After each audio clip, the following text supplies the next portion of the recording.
Përshëndetje të dashur teleshikues, po fillojmë lajmet në televizionin 4+. Në seancën e sotme plenare, deputeti i Partisë Demokratike Sajmir Korreshi foli për situatën shqetësuese të Bashkisë Lushnjë dhe banorëve të saj pas zgjedhjeve të 11 majit, ku qytetarët lushnjar votuan për fitoren e Partisë Socialiste. Në seancën e sotme plenare, deputeti i Partisë Demokratike Sajmir Korreshi foli për situatën e Bashkisë Lushnjë dhe banorëve të saj, ku gjendja vazhdon të jetë pa shpresë, edhe pse jemi pas zgjedhjeve dhe qytetarët lushnjar votuan masivisht për fitoren e Partisë Socialiste. Nuk ka njësi administrative e cila nuk punoj orar dhe pa orar dhe mas orës 4, jo me premtimi si të ngrihesh dhe detyrë, po me premtimi si do t'igjesh nga punë në rast se nuk e bënte një gjë të tillë, sistemin e patronazhimit. Ikën të deleguarit dhe 2 nënddelegumit për çdo njësi administrative. I iku drejtori i OSHE-s, i ikën gjithë të tjerë me radhë, që premtuan se bujku do të vadiste me një sistem me ujë të gazuar. Deri këtu arritën premtimet. Sot kemi gëdhir prapë si para 6 muajve. Hallë mbi hallë, shalqiri pas shit, gruri që ka 2 vjet që nuk mbillet, edhe nuk shitet normalisht. Sot në vend të lopëve kemi vajin e palmës. Patjetër sepse të gjitha ata baxhat që kishim radhë u premtua që jepini deftik tani. Ngopeni me vaj palme të haj populli, se zgjedhjet u fituan. Shko, për herë të parë kur mendoj se sa me arrogancë e shmarrë dhe si ju ka trajtuar ju patronazhistët, jo dhe qoftë dhe ju deputetët, për herë të parë mendoj që shqyqy që nuk e kam babën gjallë. Se 3 mandate rreshtje e lirojnë nanën, tani do kthehem nga baba, shqyqy unë shpëtoj të kjo pjesë. Por gjithë ju nga i parit e i fundit, do brorisni për këtë, do thoni jepi baba dhe se 2 rrotat e fundit ka ngeli. Si një barsalet e hershme shqiptare. Sot miq, dhimja është maksimum, asgjë nuk ka ndryshuar. Shkoni pyesni Ajdin Lushnjës, shikoj se sa qef dhe sa hare e ardh, dhe sot sa bukur t'i thonë me teklif maroj 200.000 lekëshi që na dhanë për zgjedhje. Hajde pyesni të gjithë lushnjarët me televizion, nuk ka nevojë më t'ju tregojnë se çfarë ka ndodhur sot, hapen gjithë. Të majtë djathtë ata që i premtuat ju se do t'i ngrinin qiell.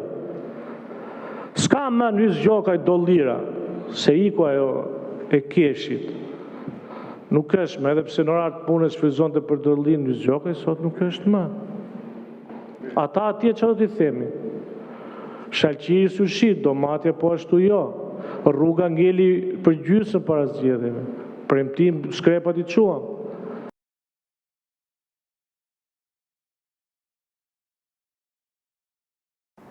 Deputeti socialist Erion Braçe gjithashtu sot ka folur për situatën shqetësuese në fshatin Imsht. Ai ju drejtua ministrit të Brendshëm, ç'punë ka policia që thërret bujshit. Deputeti socialist Erion Braçe në diskutimin për projekt ligjet për bimët dhe kafshët përmendi disa raste, ku policia ka thirrur bujqit në komisariat. Ai u ndal tek rasti i fshatit Imsht në Lushnjë, ku policia ka thirrur në komisariat fermerët pasi ata mbollën tokën në pjesën e lumit të Imshtës, e cila po kërkohet për ta bërë panele fotovoltaike. Po nxitojnë veçanërisht këtu në Tiranë, që ta lëshojnë tokën për aktivitete që kanë norma më të larta fitimi. Po ta shohësh periferinë e Tiranës, toka bujqësore, po zëncohet me ndërtime pafund.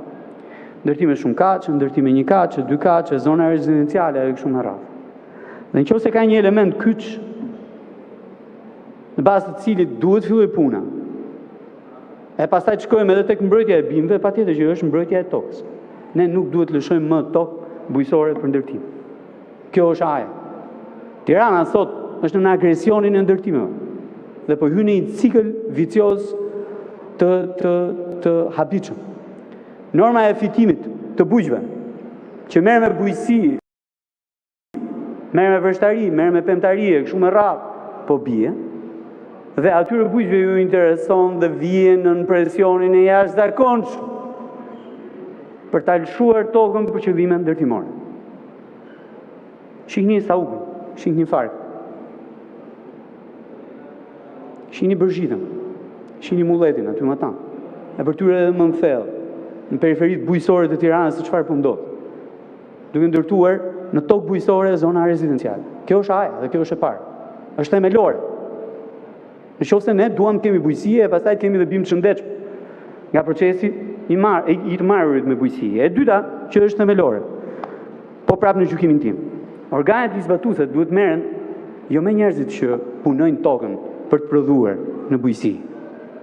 Po duhet merren eksaktësisht me ata që cënojnë tokën. Nuk është ministri i brendshëm këtu, po kam një pyetje për të. Ore ç'pun kanë policët të thrasin bujq që merren me mbjellje shalqini dhe pjepri? Ç'pun kanë policët me këtë punë? Çfarë i bëjnë tokës bujqit që mbjellin shalqi edhe pjepër? Rasti i freskë. Sot 5 bujq nga Imshta, midis cilave 2 gra, njëra 35 vjeç dhe tjetra 32 vjeç, duhet paraqiteshin drejtoritë përgjithshme të policisë shtetit se i kërkonte një OPG me emrin tim, po mjeshtër në mbiemër. Vazhdon korrja e grurit në Topoj Seman në Fier, zonë e njohur për kultivimin e dritrave. Fermerët janë të pakënaqur me çmimin e ulët, 30 lekë për kilogram. Sezoni i korrjes së grurit po përball me vështirësi të shumta kultivuesit e zonës në Topoj Seman në Fier, të njohur për kultivimin e dritrave. Sipërfaqja e mbjellë me këtë kulturë është reduktuar më shumë se 50%, ndërsa prodhimi mbetet larg pritshmërive. Fermerët thonë një zëri se çmimi është tepër i ulët, 30 lekë për kilogram. Po, në përgjithësi nuk është i kënaqshëm, se edhe thasita ka bërë të sajnë, edhe nuk po marrim atë që pritesh. Shumë pak, një pjesë bile ka marrë shumë pak, me 2-3 kujtal për dëlym, del me humje në gruri.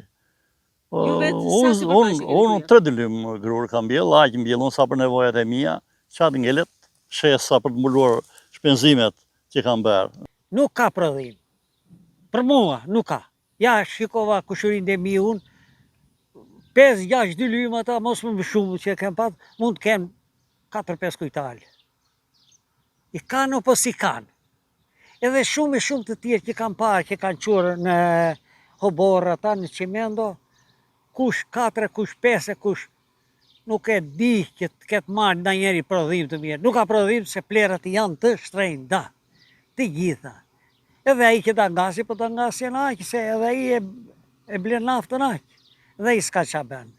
Edhe ne s'kemi qa ben, aqë kemi të ardhurat. Përballë kësaj situate, shumë prej fermerëve i kanë dhënë me qera tokat e tyre, por edhe qeramarrësit janë drejt braktisjes së tyre. Një prej kultivuesve më të mëdhenj të grurit, Mili Sako, pohon plot indinjat se fermerët sot janë tërësisht të braktisur nga shteti. Institucionet organizojnë festën e grurit si një homazh për traditën, por gjendja reale në terren është dëshpëruese, thot ai. Deputetët s'ka zot t'i kontrolloj. Dhe në fund e ham nerë fshatar. Vi këtu, ka ardhë nga një toj si vajtje e punë e helmi dhe si vajtje punë e pleu dhe beri efekta, që keni mbjella. Agronom ka, kryetar komune ka, kryetar bashkie ka, administrator ka, shpil njëri fare. Neve punojmë si në kohën e privatizmit para s'kohës zogut. E që të themun, ka probleme nga më të ndryshme. Do të këthem të shqitja. Maruam, të shqitja. Të shqitja, vje sot, a i më bëmes, që na shet pleur, që na shet farën, që na shet të tëra, bje sot pleur atë grurit në magazinën me 28. Po se kam mbledhur, kam mbledhur 25. Do me thënë, thotë, o budallej, 25, më tepër nuk është shqisi do t'jorë, ka i da shqisi. Ju bashkot festës grurit? Jo, nuk u bashkova, dhe nuk i bashkoja. Pse? Po për që të bashkoja? Kush gëzohen të gëzohen për nësë të bashkisë? Dela edhe kombajnë në korri, këshu, kombajnë në korri, këshu. Kujtë e pas morale, mua, koma njerë që më lërohet të kombajnë, që më bje djerë sa qertë, edhe e për festën. Kjo është jeta. Demagogji, ma, so zot, turpi bos, Natalli. Do të mbill një vitin tjetër gruri? Jo, nuk do mbill. Do t'i lini tokë? Do t'i le tokë këtëra. Le dali ferë më mirë, të hanë telet. Fermerët kanë pohuar gjithashtu se kjo është koha kur politika duhet të ndalojë së mbyllur i syt përballë kësaj situate mbijetese të fermerëve, dhe të ndihmojë me politika mbështetëse kultivuesit e braktisur e të pashpres. Kryetari i Partisë Demokratike Sali Berisha sot në fjalën e tij në Kuvend, pas kërkesës së futjes në rendite të zgjedhjes së avokatit të popullit, ironizoi deputetin e Partisë Socialiste Petro Koçi dhe 2 deputetet e reja, Sara Mile dhe Zegjine Çaushi. Seanca e sotme plenare në Kuvend ka nisur me tone të larta dhe debate. Kryetari i grupit parlamentar të Partisë Demokratike, Gazmend Bardhi, që në fillim të seancës kërkoi llogari për shtyrjen e raportimeve të institucioneve të pavarura për Kuvendin e ri. Më pas, kryetari i Partisë Demokratike Sali Berisha kërkoi futjen në rend të ditës të zgjedhjes së avokatit të popullit, që është kundërshtuar nga kryetari i grupit socialist Niko Peleshi dhe Tauland Balla, që theksoi se ka një procedurë që duhet të ndiqet. Kryetari i Partisë Demokratike Sali Berisha në fjalën e tij vazhdoi me akuzën ndaj Partisë Socialiste dhe kryeministrit Edi Rama, që e quajti Ramaduro i Evropës. Gjithashtu Berisha ironizoi dhe deputetin socialist Petro Koçi, me të cilin edhe debatoi, pasi i tha se kartelet e nxorën nga parlamenti, se Koçi nuk do të jetë pjesë e Kuvendit të ri. Berisha përmendi po me ironi edhe 2 deputetet e reja të Partisë Socialiste, Sara Mile dhe Zegjine Çaushi, duke cilësuar si produkt i farsës më të shëmtuar elektorale në historinë e Shqipërisë. Ju nuk festuat dot fitoren kallp me fars, sepse këtë verë në Bruxelles, në Strasburg dhe të gjitha forumet ndërkombëtare u damkosët si një grup i shkrirë në një me kartelet e drogës. Petro, kush të nxori ty nga parlamenti? Kartelet të nxorën, ta them unë ty. Unë e di që ti do dalësh këtu do thuar jo e këto ato, po ato të nxorën. Se po të kishe qenë i tyre nuk dilje ti. E do t'a japish, po s'ke që jep fare, se e automat. S'ke as gjë që të jep, që të thush ti. Se ti do thush atë që t'kanë programuar. Fol s'fol një lloj flet.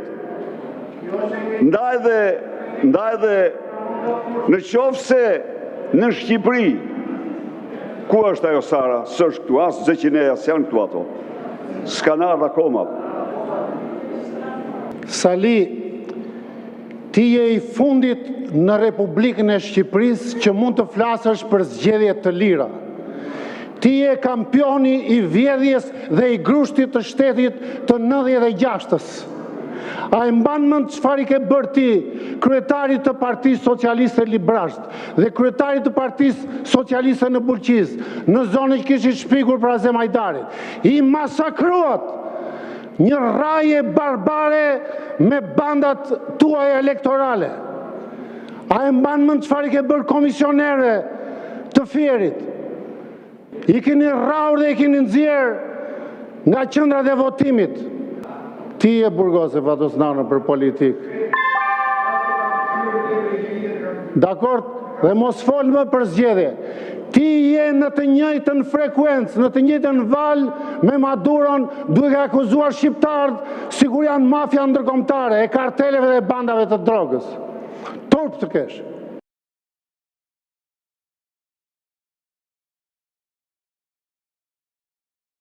Nis projekti revolucionar për krijimin e ADN-s artificiale njerëzore në Mbretërinë e Bashkuar. Krijimi i ADN-s njerëzore është projekti shkencor që ka nisur në Mbretërinë e Bashkuar, duke hapur një kapitull të ri në biologjinë sintetike dhe mjekësinë gjenetike. Organizata bamirëse mjekësore Wellcome Trust ka financuar fillimisht me 10 milion pound projektin që synon të ndërtojë seksione të tëra të ADN-s sintetike, me qëllimin përfundimtar krijimin e një kromozomi të plot njerëzor. Dr. Julian Sale nga laboratori i biologjisë molekulare në Cambridge e quajti këtë hapin gjigant të radhës në biologji. Por projekti ka ngjallur shqetësime etike dhe morale të thella. Kritikët paralajmërojnë për rreziqet e krijimit të njerëzve të përmirësuar ose të armëve biologjike. Shkencëtarët sigurojnë se projekti do të kufizohet vetëm në laborator dhe nuk do të përdoret për të krijuar jetë artificiale, por tashmë gjindi ka dalë nga shishja dhe kontrolli i kësaj teknologjie mund të jetë i vështirë në të ardhmen. Një ekip i veçantë i shkencave sociale do të ndjek projektin paralelisht, duke përfshirë mendimet e qytetarëve për ndikimin dhe etikën e kësaj teknologjie, duke qetësuar shqetësimet e publikut. Ky projekt shënon një tjetër përvjetor historik, 25 vjet nga përfundimi i projektit të gjenomit njerëzor dhe sinjalizon fillimin e një epoke të re, ku njeriu mund të mos jetë më vetëm lexues i ADN-s, por edhe krijues i saj. CIA mbështet pretendimet e presidentit Trump se programi bërthamor i Iranit u gjymtua nga sulmet e Shteteve të Bashkuara të Amerikës. Sulmet amerikane i dhanë një goditje gjunjëzuese programit bërthamor të Iranit, deklaron drejtuesi i CIA-s duke mbështetur pretendimet e presidentit Donald Trump. Të dhënat të besueshme inteligjence përfshirë dhe informacione të reja nga një metodë historikisht e saktë, tregojnë se disa objekte kryesore bërthamore iraniane u shkatërruan dhe do të duhen vite të tëra përpara se të rindërtohen, shkroi John Ratcliffe në një postim për X. 2 ditë më parë, raporti i inteligjencës amerikane ngriti diskutime të mëdha rreth mundësisë se bombardimet amerikane nuk kanë shkatërruar komponentët kryesor të programit bërthamor të Iranit, por vetëm e kanë shtyr atë disa muaj prapa. Presidenti Trump i kundërshtoi të tilla raportime dhe këmbënguli se Amerika i ka zhdukur objektet në fjalë dhe e ka shtyr programin dekada prapa. Sekretari i tij i mbrojtjes, Hegseth, pretendoi se kishte një motiv politik pas rrjedhjes së informacionit. New York Times dhe CNN kishin njoftuar se sipas vlerësimeve fillestare të shërbimeve sekrete, bombardimet amerikane gjatë fundjavës nuk arritën të shkatërronin objektet bërthamore nëntoksore të Iranit. Sipas raportit të shërbimeve sekrete, prej bombardimeve ishin shkatërruar vetëm hyrjet e objektit Fordo, por jo ndërtesa nëntoksore. Ky është edicioni lajmeve për sot. Lajmet i gjeni dhe në internet në websajtin 4plusmedia.tv. Bashkë, mirupafshim.